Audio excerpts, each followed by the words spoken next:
Welcome, everybody. I'm Sarah Ganz Blythe. I'm the Elizabeth and John Moores Cabot Director of the Harvard Art Museums, and it's just so lovely to have you all here. Harvard University is located on the traditional and ancestral lands of the Massachusetts, the original inhabitants of what is known as Boston and Cambridge. We pay respect to the people of the Massachusetts tribe, past and present, and honor the land itself, which remains sacred to the Massachusetts people. This evening, we're celebrating Made in Germany, art and identity in a global nation, on view until January 5th. This timely exhibition foregrounds artists from diverse backgrounds whose work reflect and shape conceptions of national identity, and I hope you'll visit the exhibition after this evening's program. Support for the program is provided by generous funders, both past and present, noted here on the screen. And this event is part of Art Thursdays, a university-wide initiative supported by the Harvard University Committee on the Arts. It is now my great pleasure to welcome Lynette Roth, curator of the exhibition, and the Daimler curator of the Busch-Reisinger Museum to the podium. Thank you, Lynette.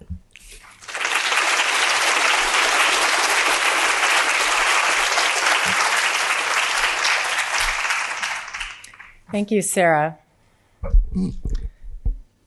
The exhibition we are about to open, Made in Germany, Art and Identity in a Global Nation, initially originated from an examination of the identity of our own museum, the Busch-Reisinger Museum, one of the 3 constituent museums that make up the Harvard Art Museums. Founded in 1903 as the Germanic Museum, the Busch-Reisinger has continually reinvented itself over the course of its more than 120-year history, including changing its name after the Second World War. The Busch-Reisinger thus offers us a unique position as a museum devoted primarily to the German-speaking countries in Europe, from which to examine the role of art and national identity.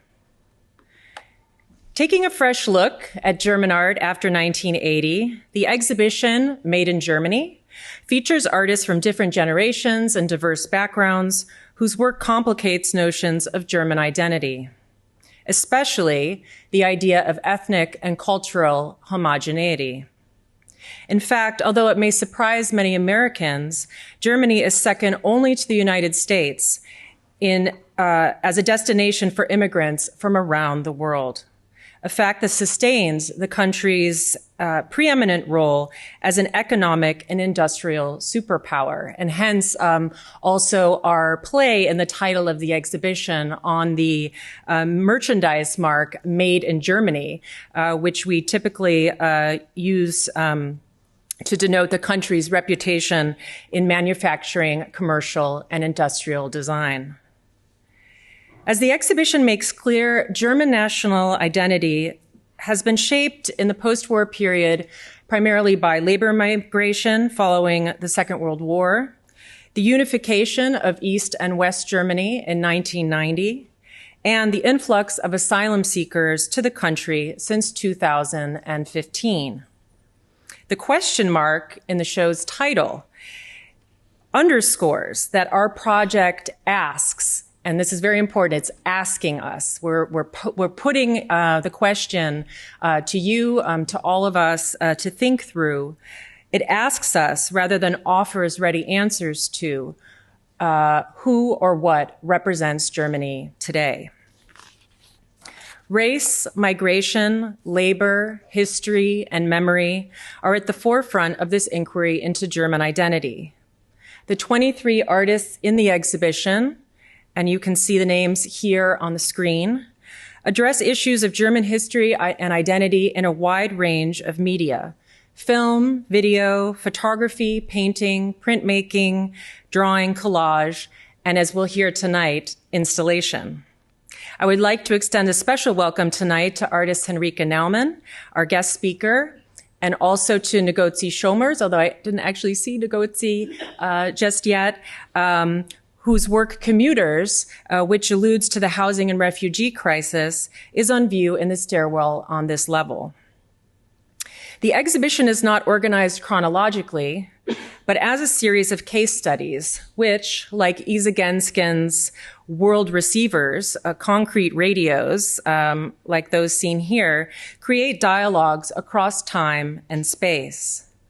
We encounter, for example, Candida Höfer's documentation of the Turkish population in Germany as a slide projection, as well as Chana Biller-Meyer's 2019 film, This Makes Me Want to Predict the Past, which features two young Turkish-German women facing the realities of racial violence that persist in Germany to this day. Like Biller-Meyer, artist Song Thieu returns to the archives in her research and ready-made series on Vietnamese contract workers to the German Democratic Republic, as seen here in untitled Everything or Nothing.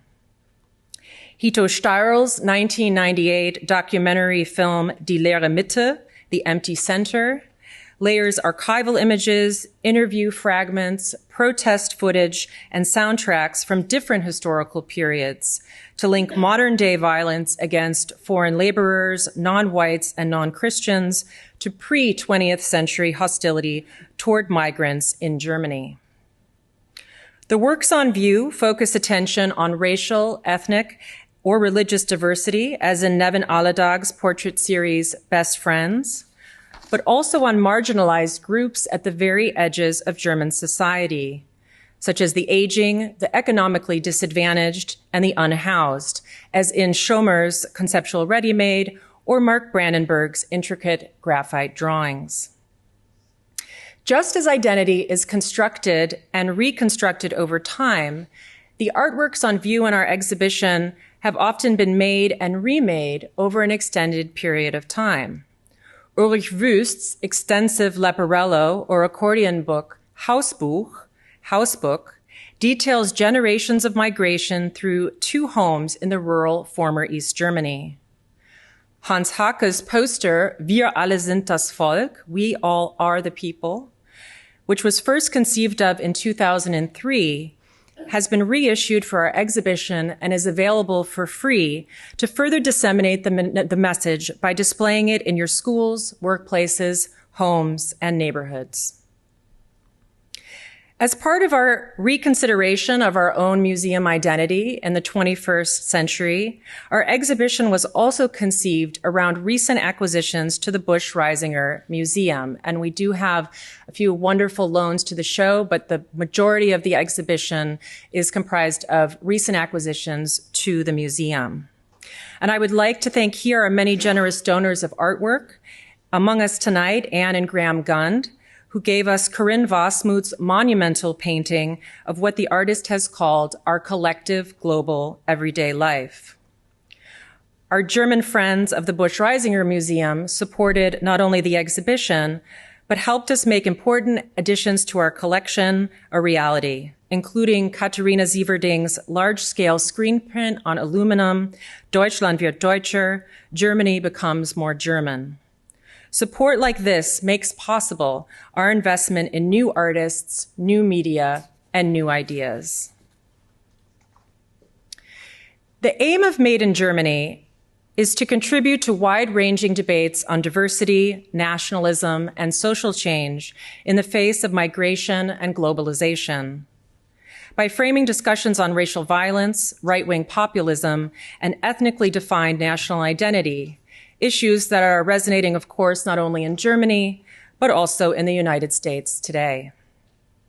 When Sieverding's Deutschland wird deutscher debuted as an artwork in public space in 1992, it was in direct response to the rise in nationalist sentiment and racial violence throughout what was then a recently unified Germany.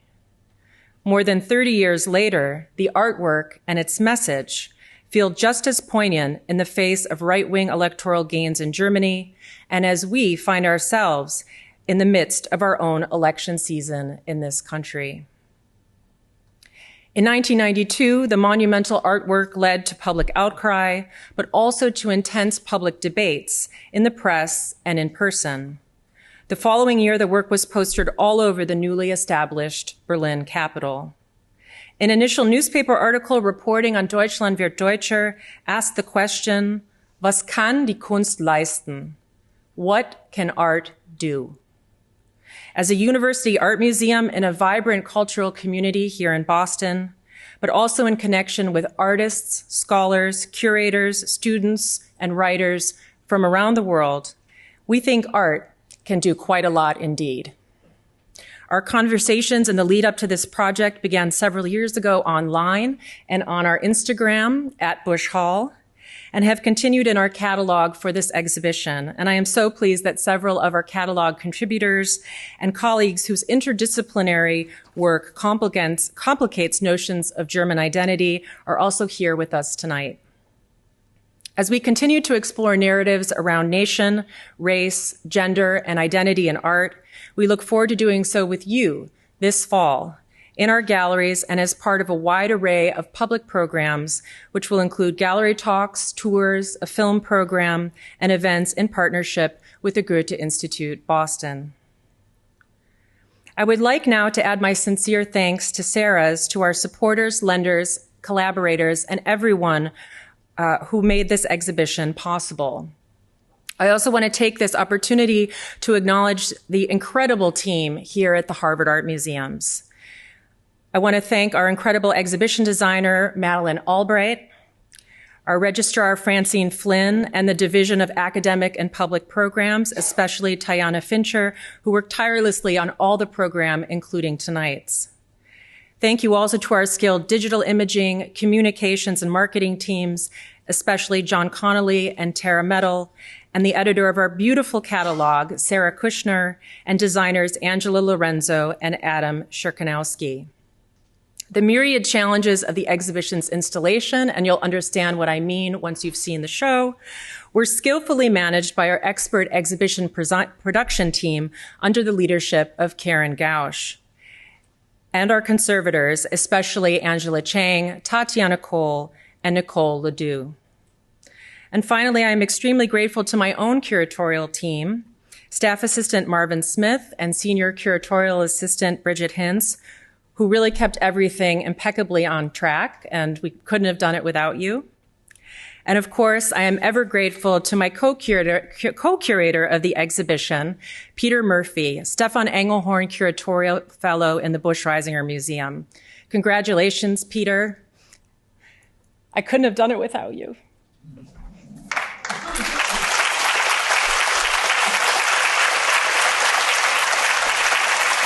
Sorry. Peter always says I don't get sentimental, but here I am. And now I am very pleased to turn over the podium to our special guest tonight, Berlin-based East German-born artist Henrike Naumann.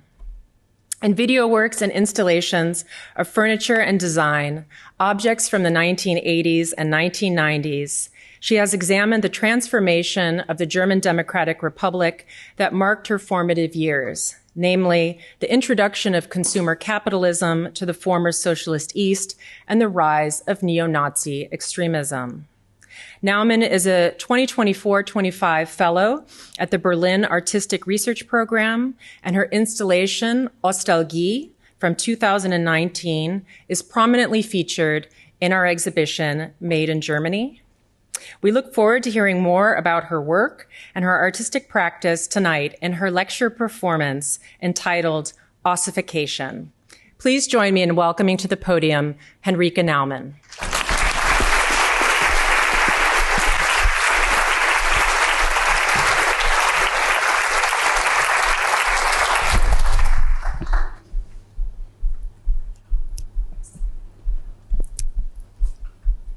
I came across the term ossification in sociologist Steffen Mau's recent book, Ungleich vereint, Unequally United. He uses ossification to describe what has happened in East Germany since 1990. This medical term translates as Verknöcherung, the process by which cells become bone, or by which bones heal after fractures. Mau uses the term to describe the hardening of differences between East and West Germany in the last 35 years. Ossification is a good word for that, as it has Ossi in it. The word used for East Germans, while West Germans were called Wessi. Steffen Mau's diagnosis of ossification follows the fractures of the 1990s. The transformation phase is over, and the inequalities have become permanent, not just in terms of politics, income and wealth, but in every aspect of life. When in 2018 I did my first museum show at Museum Abteilberg Mönchengladbach, I divided East and West Germany as carpet cutouts. It provoked emotional reactions, how a young artist could talk about Germany as a still divided country. While in fact, the map was popping up every time there was a report about wealth and income inequality or the result of elections, like this one showing the outcome of the European elections in May of this year. I learned about the term ossification just this year, but in my work I had often made a connection between bones and East Germany, like in my 2019 work Ostalgie, which is on display in the show at the Busch-Reisinger today. I used a cartoonish Stone Age aesthetic to speak about the afterlife of the GDR, the former German Democratic Republic, as something that seems as distant as the Stone Age, but with its ruins and bones still lying around. In my practice, my research leads to the development of a visual language for the work. In this case, I combined bones and prehistoric symbols with GDR school materials on Marxism and objects of 1990s consumerism. In the installation, the whole space is rotated by 90 degrees as a spatial translation of how it must feel when suddenly a political system collapses and people have to navigate a new and confusing environment. The term Ostalgie refers to a nostalgic longing for an East German past, where the afterlife of the GDR is not dominated by the contrast of Stasi dictatorship and political opposition, but by the memories and objects of everyday life in socialist East Germany. Although there are some GDR memorabilia here and there, the main material of the work is not nostalgic. It consists of cheap West German consumer products from the 1990s, which make up the world of my post-socialist Ostalgie. In between, you might find hints of a Western perspective on East Germany, like this phone, which is inspired by the cartoon phone of the Flintstones. But in my work, it speaks to the West German view of East German living standards. People lived so prehistorically, they didn't even have real telephones. A walk through the exhibition invites us to become archaeologists ourselves, digging up references and myths about East and West. In the same year, I installed the work in Chemnitz, formerly Karl Marx-Stadt, right behind the gigantic monument to Karl Marx by the Soviet sculptor Lev Kerbel. The work opened a dialogue not only with the monument, but also with the city center of Chemnitz, which had been the scene of a violent knife attack the year before, leading to mass anti-immigrant demonstrations in the city. This made Chemnitz a symbol for the mobilization potential of far-right extremist groups. But interestingly, it also gave Chemnitz the edge over other German competitors to become the European Capital of Culture 2025. During the installation of my work, the mayor of Chemnitz, Barbara Ludwig, held a joint press conference with the Prime Minister of Saxony, Michael Kretschmer, and promised a development plan for the embattled city center. While I was away on a break with my team, they ended up sitting in my installation. And the local press used my prehistoric Ostalgie furniture as a backdrop for their coverage, turning my work once again into a witness to politics in real time. This month, Michael Kretschmer of the Christian Democrats was featured on the Liberal Democrats' campaign posters for the September state elections in Saxony. The poster reads, 63 years after the wall was built, no government with communists, so that 1989 wasn't in vain.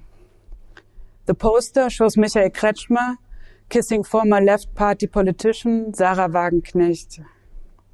The aesthetic of the poster refers to the famous mural on the Berlin Wall of Soviet leader Leonid Brezhnev and East German leader Erich Honecker engaged in a socialist brother kiss. Sarah Wagenknecht is probably the most talked about politician in Germany this year. She was born in 1969 in the East German city of Jena, where decades later the neo-Nazi terror cell National Socialist Underground, NSU, would form. As the socialist system slowly collapsed in 1989, she joined the still ruling Socialist Unity Party, SED, as a 20-year-old. She viewed the peaceful revolution of '89 as a counter-revolution and sought to reform socialism. Since the 1990s, she had established herself as a left opposition figure in parliament, while within the party she was known for her communist views and Stalinist sentiments. Last year, she left the Left Party, which led to a split of the party in parliament. Her newfound party, Bündnis Sarah Wagenknecht, BSW, started a new political movement in Germany that could be described as conservative left, with a huge following in East Germany. Adopting far-right positions on migrations and identity politics, combined with a Marxist-Leninist fundamentalism and nostalgia for the GDR, she became most notorious for her position against supplying arms to Ukraine and appeasing Russia to secure peace. While the so-called horseshoe theory, the extremism theory, is a very bad political model that distorts the political reality by equating fascists with anti-fascist sentiments and is often used to discredit left activities while allowing right forces to flourish, it seems that Sarah Wagenknecht has set out to show that this model actually exists and that she knows how to play it. Having long studied the horseshoe model in the context of German politics, I was curious to see how this understanding of the political spectrum is being used in the United States. An emblematic use of the horseshoe theory is President Trump's statement after the deadly Charlottesville rally that there were very fine people on both sides. In my first US solo show at Sculpture Center in 2022, the horseshoe in relation to politics was a thread woven throughout the show. Our press picture shows Russian President Boris Yeltsin playing horseshoes with President George H.W. Bush on the White House lawn in 1992. I recreated a meme from Northwest MCM Wholesale called the horseshoe theory of chair design and function, with each political position represented by a particular chair. I started looking for these chairs on eBay and on the streets of New York City. In the exhibition titled Re-Education, the horseshoe theory of chairs marked the center of the space where visitors could sit down and get a sense of what it might feel like to sit in a fascist chair, a male chauvinist recliner, or a communist bench. By visiting the show, it was possible to switch between a wide range of opposing political positions in a matter of seconds. Back in the 1990s in East Germany, Sarah Wagenknecht married the publicist Ralph T. Niemeyer on the 5th of May 1997, the birthday of Karl Marx. They split in 2013. In March 2022, Ralph T. Niemeyer, who by then had become a follower of the so-called Reichsbürger movement, the fractured conspiratorial group of revisionists who don't believe that Germany exists and want to restore the German Reich, traveled to Russia as the self-proclaimed alternative chancellor of Germany, with the goal of conducting peace negotiations directly with Putin. He was not the only one who tried to convince Putin personally to enter into diplomatic negotiations to end the war against Ukraine. Former German Chancellor Gerhard Schröder, a close friend of Putin and a board member of the Nord Stream 2 pipeline, also traveled to Moscow in March 2022. The trip was publicized on the social media account of his wife, South Korean economist So-yeon Schröder Kim. The photograph shows her in a hotel room overlooking the Kremlin, in the pose of a Madonna praying for peace. As if peace or war were a matter of hopes and prayers, rather than the result of policies driven by economic interests. The Nord Stream 2 gas pipeline between Russia and Germany was a project started under Schröder. It was halted after Russia's full-scale invasion, and after an underwater explosive attack in September 2022. The project, which would have cut off countries like Ukraine from the gas trade, making them vulnerable to Russian aggression, was seen as highly controversial by Germany's Eastern European neighbors. In 2006, the Polish defense minister even compared Nord Stream 2 to the 1939 Molotov-Ribbentrop Pact, the alliance between the Nazis and the Soviets that led to devastating consequences for Poland. Long before Schröder's dealings with Putin, another pipeline project with the cheerful name of Družba, meaning friendship, had been built in the 1970s to transport gas from the Soviet Union to its brother countries. The various sections of the pipeline were built by groups from different countries. The section leading through Ukraine was built by workers from socialist East Germany. On its way through Ukraine, the pipeline passed by the city of Ivano-Frankivsk. The former Družba workers in East Germany, perhaps more than many others, represent a group of people with personal ties to the former Soviet Union and a strong sense of the bonds between East Germany and present-day Russia, having literally welded the countries together. But as usual, Russia is seen as the only true successor to the Soviet Union, while Ukraine is forgotten or seen as a mere transit area. So when I was invited to participate in the 2023 Kiev Biennial in Ukraine last year, I was particularly excited to be able to produce a new work in Ivano-Frankivsk, where the Družba had been built by East German workers.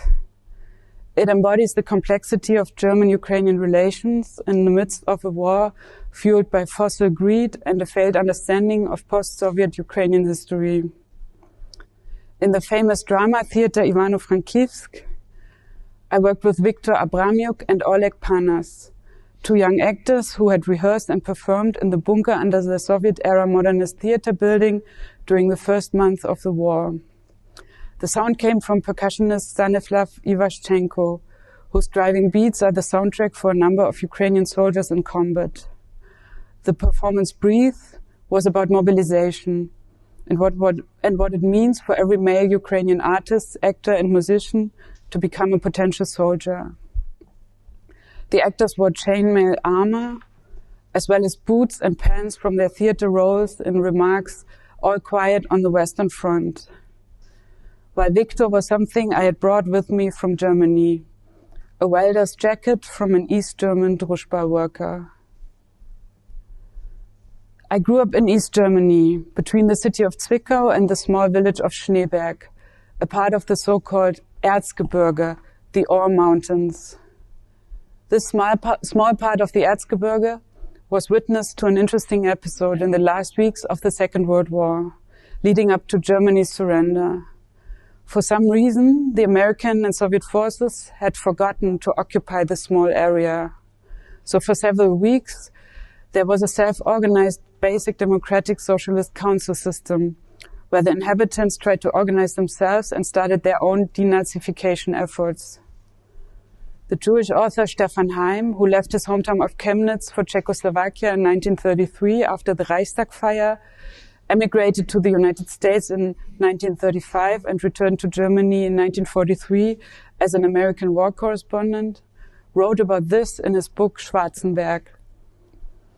During lockdown in 2020, I rented all pastel-colored rooms of a hotel in Chemnitz to film my work, Evolution Chemnitz. The title is a reference to the far-right terror group Revolution Chemnitz that had formed the same year. I wanted to speak of revolutionary traditions in Chemnitz, not as something surprising, but rather as a tradition, an evolutionary development of disruptive sentiment. The hotel, which I discovered by chance during the installation of my work Ostalgie, embodies the disparate and sometimes unbelievable social structure of Chemnitz. When I checked in after arriving in the city in the middle of the night, I was shocked to find out that the hotel shares the address and the building with the notorious store of the neo-Nazi clothing brand Thor Steiner, named Breivik after the Norwegian terrorist Anders Breivik. The West German owner of the building didn't see any responsibility to whom he was renting his property. And the pastel-colored hotel, which hasn't been renovated since the 1990s, invites people to sleep in this haunted house. If the tragic history and present of Chemnitz could be a building, that's what it would look like. In each of the pastel-colored rooms, I staged a different chapter of Chemnitz's revolutionary past. This is a VHS still from the video about Schwarzenberg in 1945, in which the actor Dirk Lange, dressed in a Soviet uniform, divides the territory by moving the hotel beds. When the Americans occupied the Schwarzenberg region, the Soviets were eager to trade West Berlin for access to the region.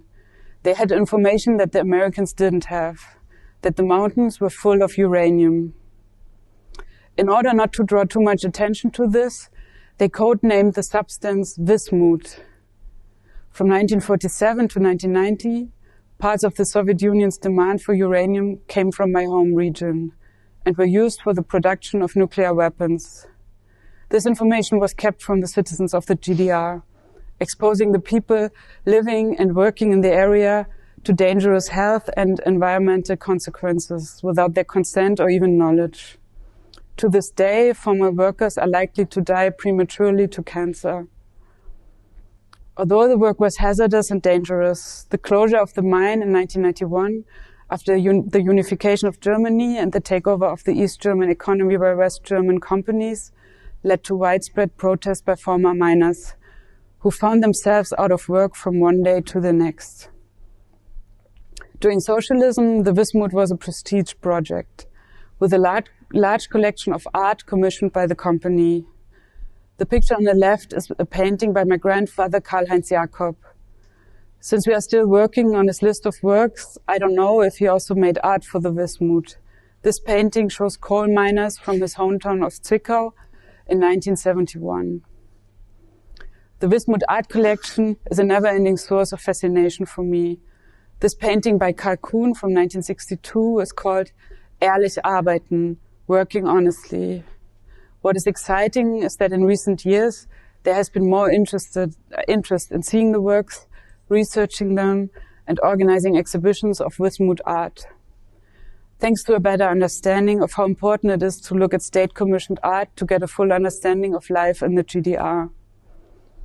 And the depictions of nature dominated by human technology and exploitation could lead to forms that left behind the limitations of socialist realism and allowed for expressions of more abstract qualities, such as this one, The Pyramids of the 20th Century by Viktor Makeyev from 1985.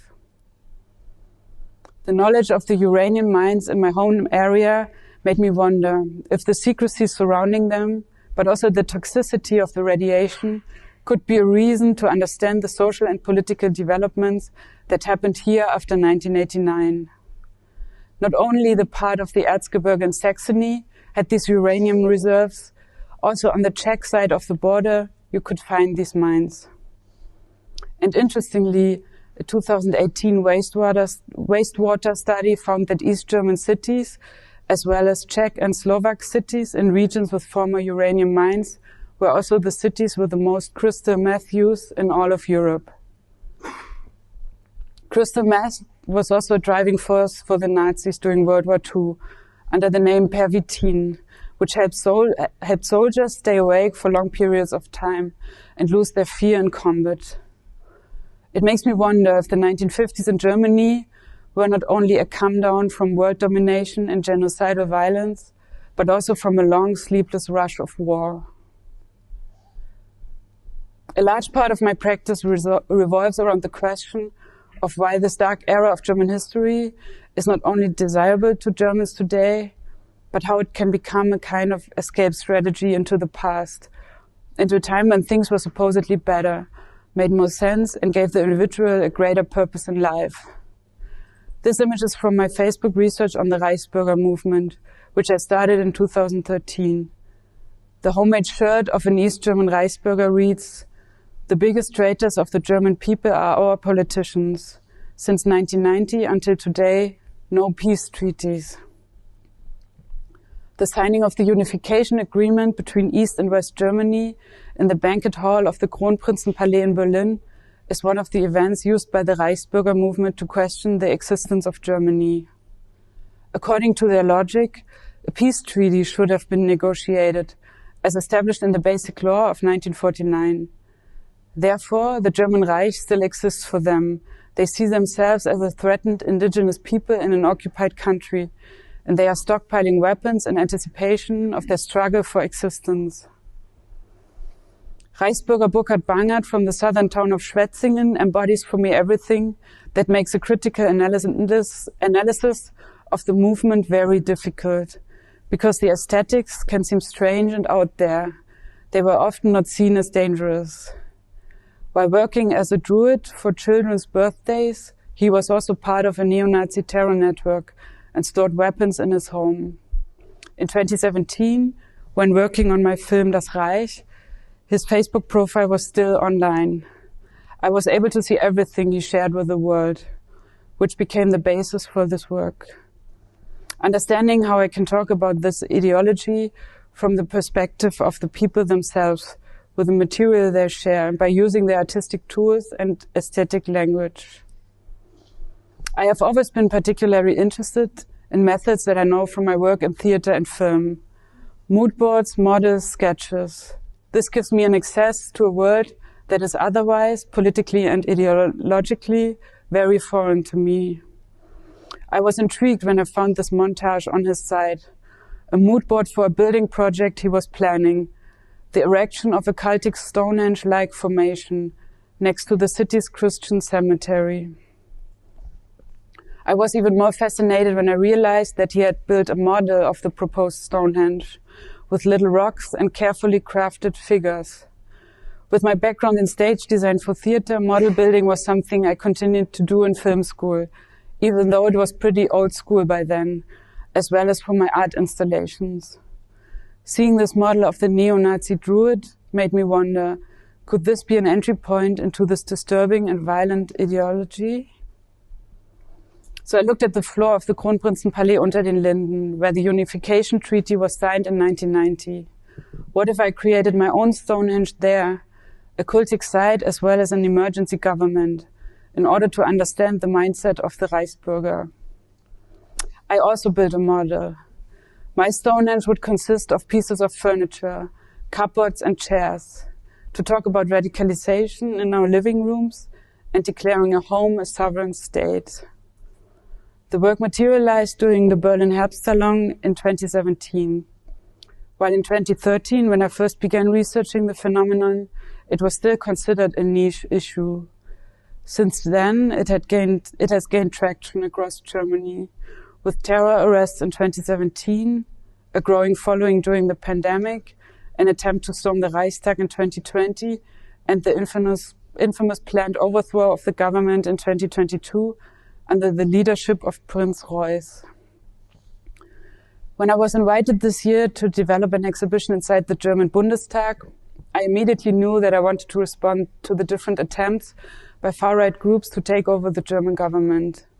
The exhibition space is in the Marie Elisabeth Lüders house, overlooking the Spree River and the Reichstag. In the year 2020, during a massive protest against lockdown policies, Reichsbürger tried to enter the Reichstag after rumors spread that President Trump was in Berlin to help them. To enter the exhibition titled Innere Sicherheit, meaning internal security, each visitor must pass through an airport-like security check. While this is a common procedure in government buildings, at the entrance to an art exhibition, it makes visitors feel as if they themselves are a security threat. And the artworks, too, have a heightened sense of uncertainty and imminent danger. Like the sniper chair, which I constructed in 2017 from a Marcel Breuer Bauhaus designer chair, with a Philip Stark Alessi lemon squeezer as a rifle scope, pointing at the Reichstag building.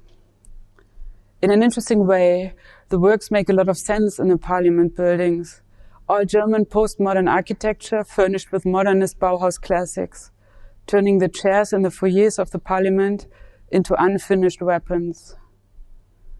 The exhibition space is divided by a reconstructed section of the Berlin Wall, the so-called Hinterlandmauer. Whereas in previous exhibitions, I had used the exhibition walls to create the fiction of a divided Germany through furniture and design, I was now able to use the actual division of Berlin. I created a space for das Reich on the right and my 2019 work Tag X on the left. While the work on the Reichsbürger usually allows for a more detached view of a radical fringe movement, the work Tag X deals with the so-called Hannibal network and the attempted overthrow of the German government by a group of policemen, soldiers, lawyers, judges, and other civil servants. Showing this work in the Bundestag really felt like bringing it home. All of the objects in the work Das Reich are the result of my obsessive online research into the Reichsbürger movement. I looked at hundreds of photos and videos, archived interiors and homemade objects. I created a visual language to talk about this conspiracy theory. At the center of the work is a homemade Viking helmet. I had seen it on a social media profile from my hometown of Zwickau in 2013. Viking horns had been drilled into a helmet that belonged to the former East German military, the Nationale Volksarmee, NVA. I was amazed by this assemblage of German history to construct an East German identity, where things that shouldn't belong together suddenly do, and help to understand the disparate view of history, as well as the violent production of identity. Interestingly, the image of a Germanic hero wearing a Viking helmet, which the Völkisch movement had pushed during the Nazi era as an iconic and historically accurate image, turned out to be a fantasy of Wagner's costume designers.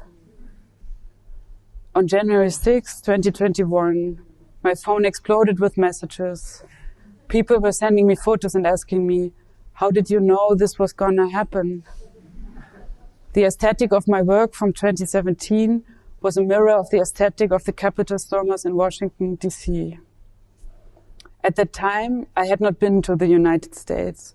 My work, as I understood it, had looked at German history from endless angles. I didn't think it could be applied to contexts outside of Germany. But suddenly it seemed not only possible, but perhaps necessary. Because maybe there isn't a language to talk about these things yet.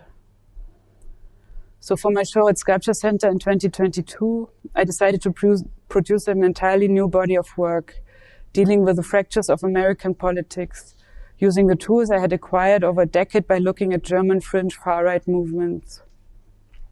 I was particularly interested in the role that furniture played during the storming of the Capitol, how it was used as a weapon to break in and destroy, but also as shield and protection, with which members of Congress barricaded themselves in their offices.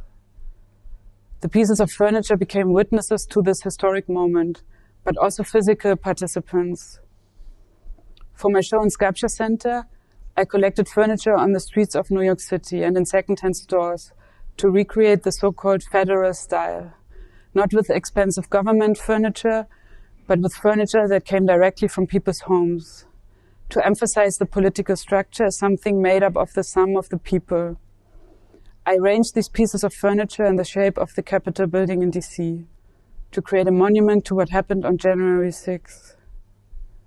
The individual pieces of furniture hold rustic weapons and farming tools, highlighting the tensions between metropolitan policymaking and the perceived injustices to rural working-class citizens that Trump has been able to weaponize while being part of the establishment himself. To talk about the fragility of the American democratic system, as well as its robustness. When I had the show in New York, it was even mentioned in the Chemnitz tabloids, on the front page of the Chemnitzer Morgenpost. It reads, "New York is stunned. Saxony art against Trump."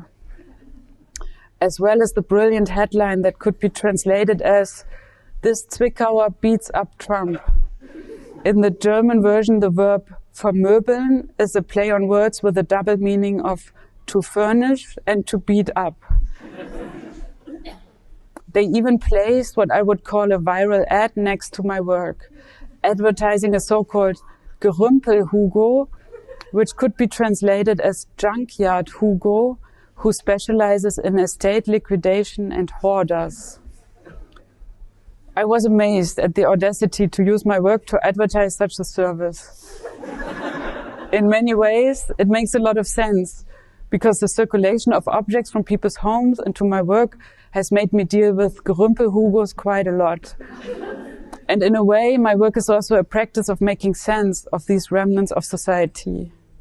At the same time, it also points to the thorny issue of the material reality of having a large-scale installation practice in an era of diminishing affordable studio and storage space, while at the same time the public is hungry for a physical experience with objects in the exhibition space. My work on US politics are currently secured in a storage facility in Pennsylvania. I send the rent every month, fearing that if I miss it once, the works will be auctioned off on one of my favorite TV shows, Storage Wars, where someone would break open the lock and start bidding on the collection of Federal-style tables and bone chairs. I had originally planned to install the work about January 6th in Washington, D.C. on Election Day this November. After the assassination attempt on Trump, I understood that while it would be conceptually very interesting to show the work on Election Day, it would also be a day of uncertainty for a lot of people, especially in D.C. And incidentally, the furniture had already witnessed a historical moment when it was in storage in Pennsylvania on July 13, 2024. 2 days after the assassination attempt, Trump named J.D. Vance as his running mate for the 2024 presidential election. J.D. Vance grew up in Middleton, Ohio in the 1990s. His childhood, described in his 2016 memoir, Hillbilly Elegy, was marked by the struggles of his family who had moved from Kentucky to the Rust Belt, which was rapidly rusting away in the 1990s. At the same time, I grew up in a completely different place, in a small town near Zwickau, where the ruins of socialism were still all around us. This is me on the right, as a background dancer for David Hasselhoff in the remake of the TV show Mini Playback Show that our teachers organized at our school. While we kids are performing the song of a musical icon of the fall of the wall, behind us there was still the Soviet mural about the unity of the socialist brother states, with a shining red Soviet star and a dove of peace flying towards it. At the same time, in the East German town of Jena in Thuringia, this photo of a teenage Beate Zschäpe was taken.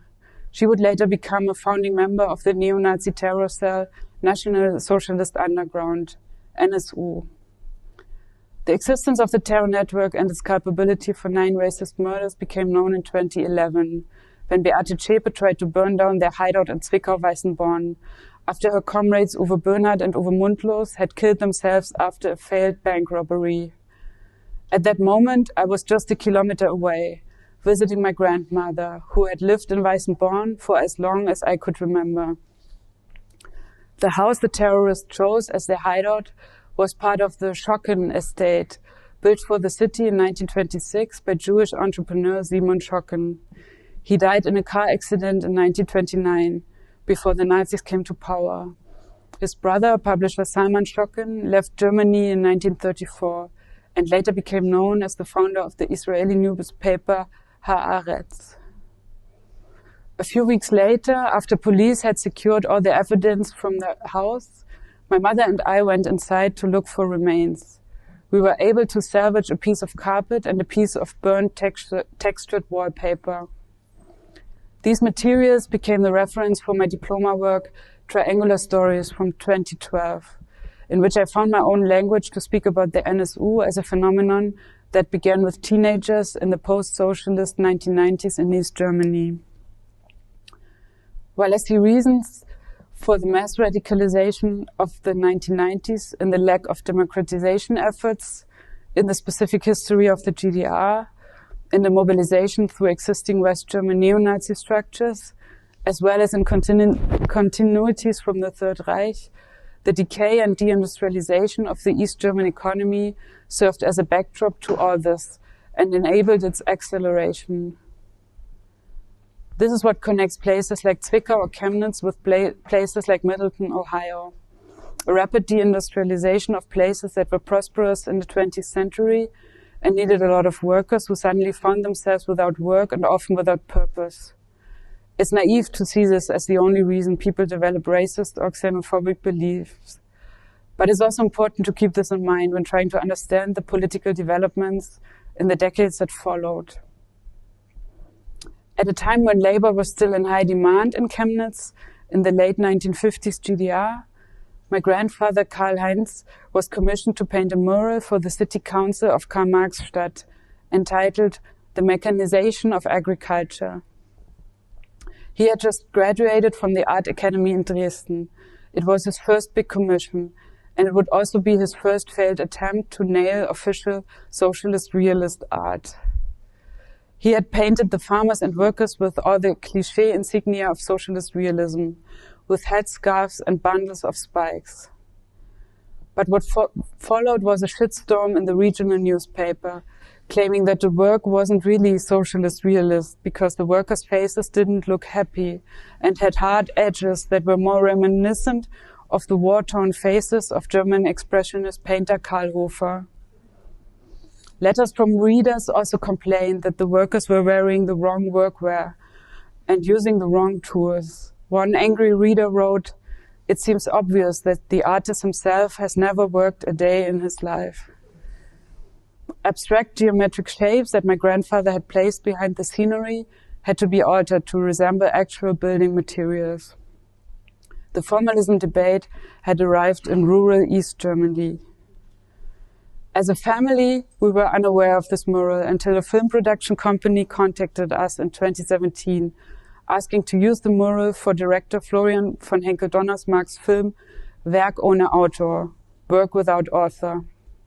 The movie about painter Gerhard Richter also wanted to show the artist's life in socialist East Germany.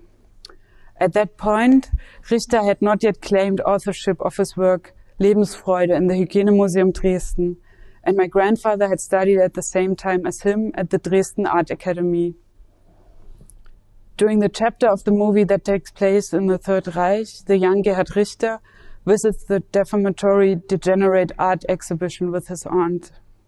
This scene was filmed in the former Berlin studio of Nazi sculptor Arno Breker. Today it is called Kunsthaus Dahlem, and in 2021 I staged my exhibition Einstürzende Reichsbauten, Collapsing Reichsbuildings, a play of words on the post-industrial band Einstürzende Neubauten, which consisted of original Nazi furniture from the Haus der Kunst in Munich, mixed with furniture found on eBay. For the movie, my grandfather's mural was recreated in the studio by scenic painters. After drawing the outlines of the figures, everything was colored according to the original painting. But what struck me was that they fixed the painting by making the faces true socialist realist. The critics in Karl-Marx-Stadt would have loved it. In the movie, the mural is covered with white paint after Gerhard Richter flees to West Germany. The faces in my grandfather's paintings always look like family members. Their hands look like my grandfather's, my grandmother's, my uncle's, my mother's hands. And as I get older, also like my hands. When I saw all the family members being painted over, I cried in the darkness of the movie theater. Back in Chemnitz, I wanted to find out why I had never seen this mural of my grandfather. The building now houses the International Chamber of Commerce. In the archive, I got the information that the painting had been covered up in the year 2002. A wall was built in front, preserving the mural behind it. Today, you wouldn't know that behind that wall is a painting from the late 1950s. My lifetime goal is to tear down this wall and have it restored someday. But it is an ambitious and expensive undertaking in a city with few resources for public art and an uncertain political future. So when I got invited by Serge Klimko, one of the curators of the Kiev Biennial, to participate in this year's Pochen Biennale in Chemnitz, I was looking for alternative ideas on how to make the painting come alive again.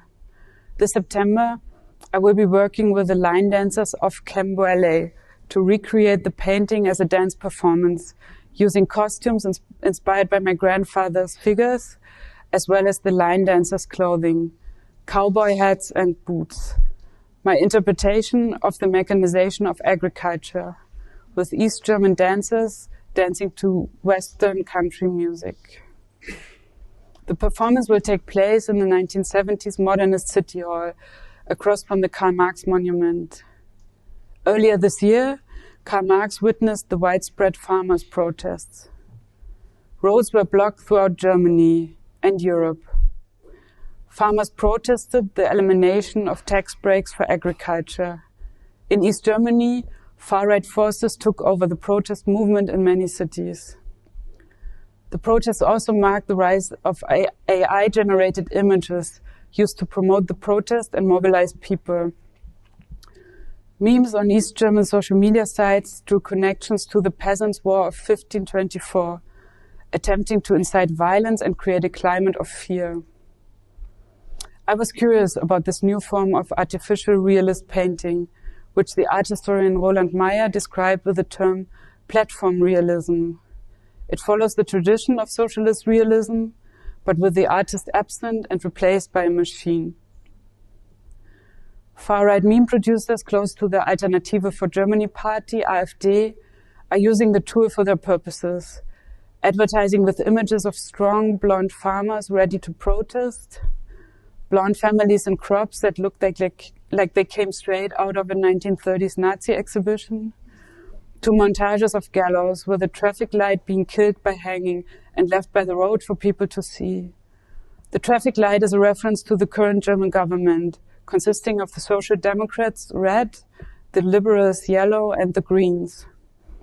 As Germany has a proportional representation, parties usually form coalitions according to the election results to be able to govern, leading to lengthy debates and often unpopular compromises.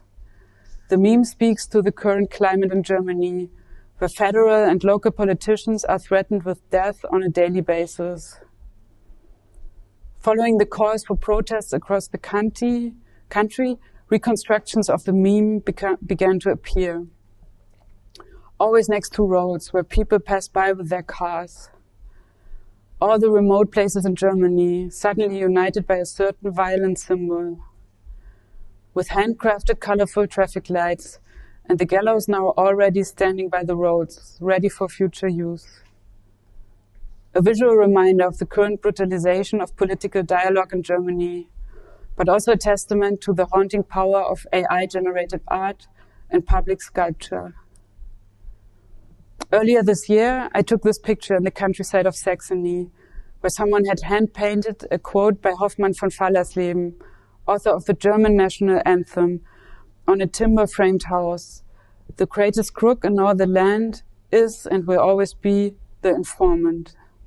The text, written in a handwriting reminiscent of the posters at socialist parades, reminds people of the importance of not snitching, to remain resilient against the political system seen as the enemy. A snitch could also easily end up on one of the prepared roadside gallows.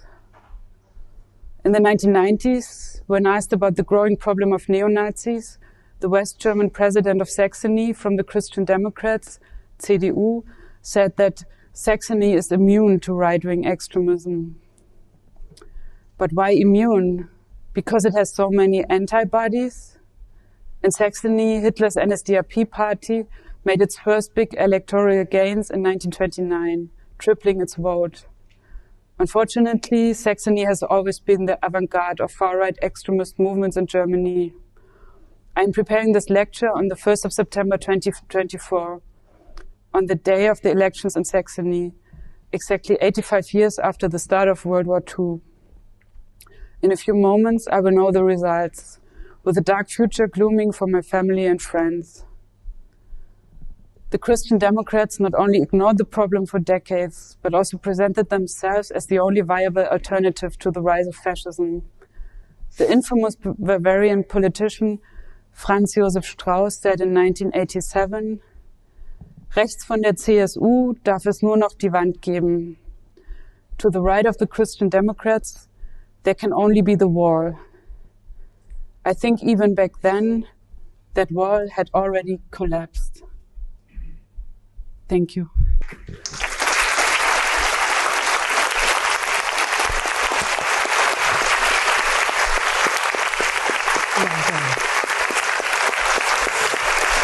Thank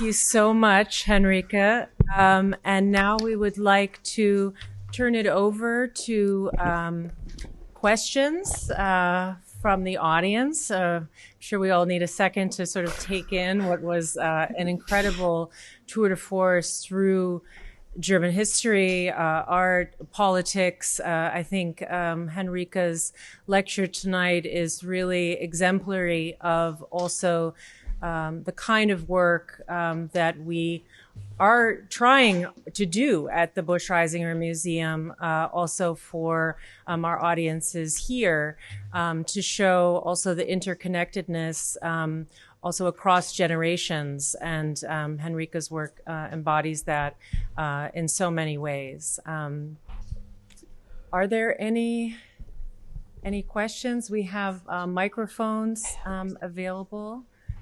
And I would ask Henrike to come back up. That's right here. Hello. Thank you for that beautiful lecture. I would find it very hard to separate between your work as we see it and experience it in person or even over pictures and your narration of the thought process and the rhetoric and logic that went into making the pieces. So I was wondering how you would differentiate or how you do differentiate between an artist talk and a performance lecture. And yes, especially in this work. Mm-hmm. Yeah, thank you for that question. So the work I've done in the last 12 years was mostly like large-scale installations, like the one that is here on view. But I had always found talking about my work is very important. While I'm still a living artist, I want to talk and also to listen how people see the works and also, yeah, because it's also, I don't know, maybe in some regards also a different approach or something that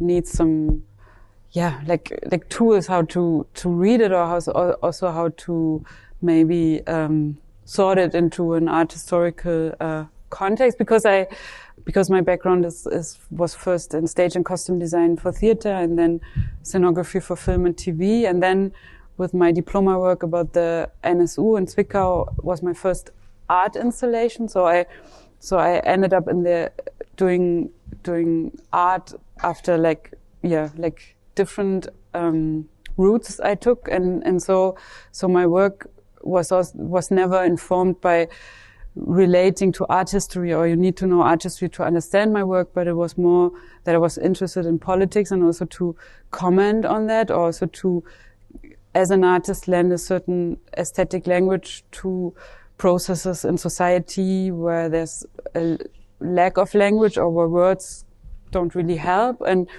so, so it was always for me important to speak about my work and to answer questions, because I felt that my work could be read in different ways,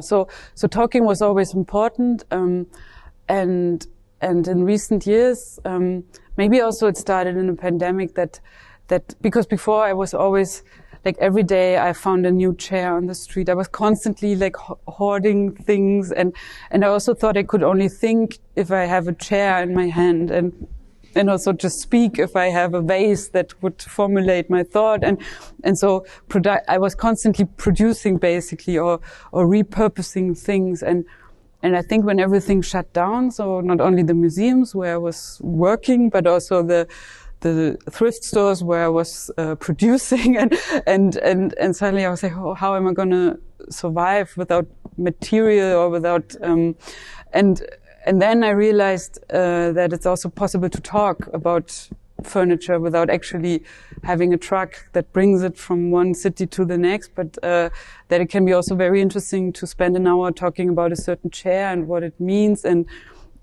this is when I started doing online lectures and really got into that.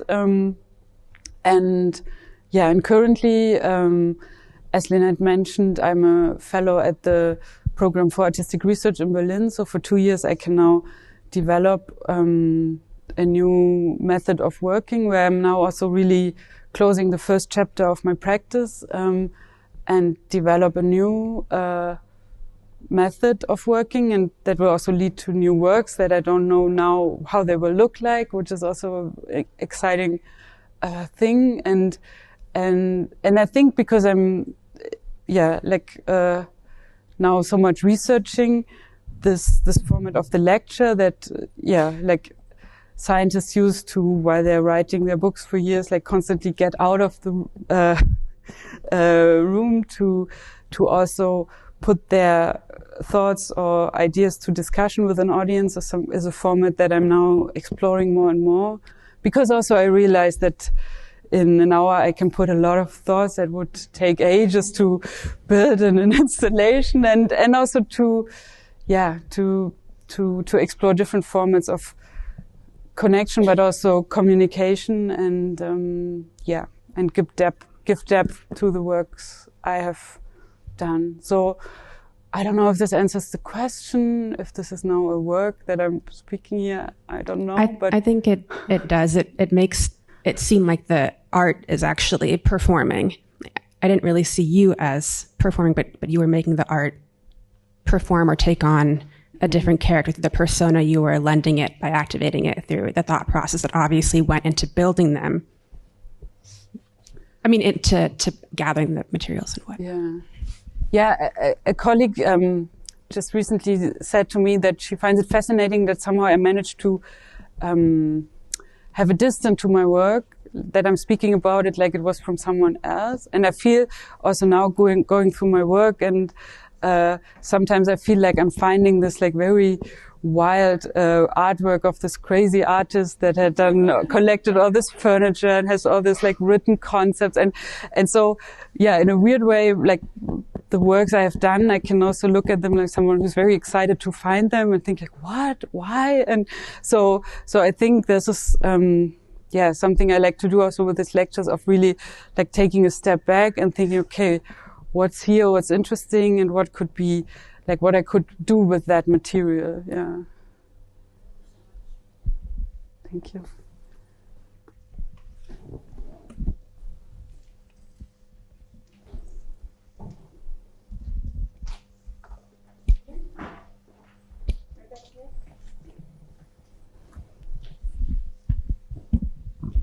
Hi. It's not a question. It's more like a few words I want to say, because I'm a tourist from Germany, and it's a coincidence that I came here to this event, and I come from Saxony, even from the Erzgebirge. I don't believe in coincidence. Oh, okay. Then maybe it was like a wink of fate. And at the state elections of Saxony this month, my friends and I, we worked hard to educate the people at the countryside of Saxony, because they tend to elect far-right parties like the AfD. And it was very hard to do this educational work, because we got threatened, we got talk against hardened opinions. And when this event started, there was the question, what can art do? This is what can art do. It reaches spaces beyond words. And for me, this is so amazing to see this in Boston and to be here. It's so crazy. And so I, on behalf to all my fellow Saxony young people, thank you for your work. This is wow. Thank you.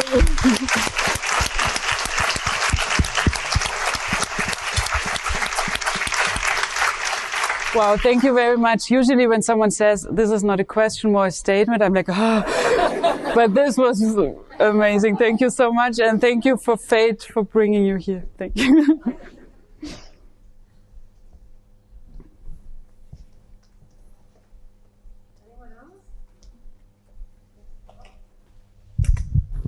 Hi, just maybe follow on that to see in Boston, do you have any expectations or hopes even as to how the American audience here will respond or react to when they see your installation in the gallery?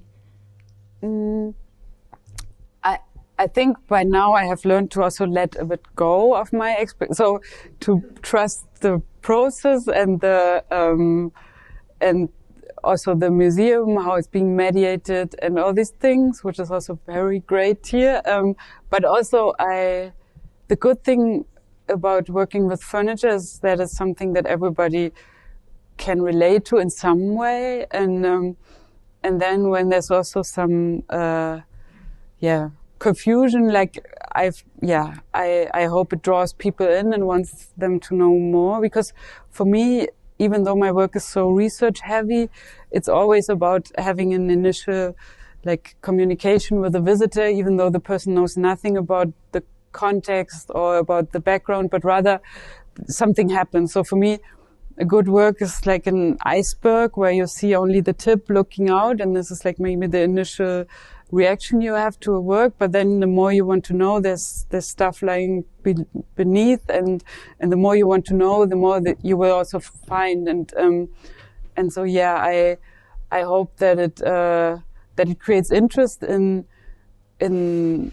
history of East Germany and the present of East Germany, but also that it's not like a one-dimensional thing, but that it's tricky and complicated, and that this feeling that maybe everyone knows of coming from a certain place and calling it your home, but then also being like very, like having this like very complicated relationship to it, where you feel a sense of belonging, but at the same time you really don't want to belong, and it's bad, but it's also home, and I think this like complex feeling is something that we maybe share, and and can lead to interesting discussions. Yeah. Thank you. I think it's the home and the strangeness of the home and the disorientation of the home it's really attractive. Thank you very much. Thank you. Hi, thank you so much for that wonderful talk. I was curious and would like to know a little bit more about how you've managed to work with so many different kinds of host sites. So from the Reichstag to Arno Brecker's former studio to the furniture Stonehenge. To me, it seemed it would be sort of incredible if an American artist were able to get into similar kinds of institutions in this country. And you've just said you don't believe in fate. Maybe it just all worked out. But I wonder if you might be able to tell us about how some of those projects came together a little bit more specifically. Yeah, thank you. That's a very good question, because I think I'm generally very open and curious, and I also approach everything as interesting in the same way, no matter what institution, or if it's like the back door of the Tresor Club in Berlin, where I had one of my first shows, but I think this this curiosity for people and places is something that then also comes back, that the people come to me and tell me when there's like something where they think it could be interesting, and then and it's often also not big institutions, but just people who have a key to something interesting. And so I get a lot of like very nice messages with like you have to go to this street and look at this building. Also, I get offered a lot of furniture, which now I have to like politely decline. But also, like every week I get a photo from someone from a hotel room where there's traveling, sleeping in a room, and had to think of my work. And so, I think this like constant communication and openness is something that also comes back. But I'm also persistent. Like when I really think it could be good, then I'm also like not giving up so easily. Or for example, Dorothea Schöner, the director of Kunsthaus Dahlem, she called me, but for something else. It was about a jury or something. But I thought, she probably wants me to do a show there. But she didn't. And then she called me and I said, yes, let's do it. And she was like, no, we're not doing contemporary art. And I was like, yeah, but it would be really great. And I was like, yeah, it's true. And then we did it, but it was really like, so it's, fate, I guess. Fate and persistence, yeah.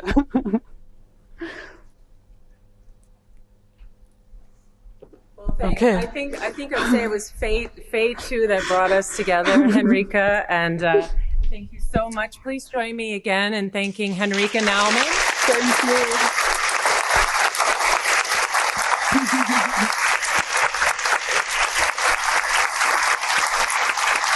And I just want to point out that the exhibition on level 3 is open, and please enjoy the first look at the show and also at Henrike's Ostalgie.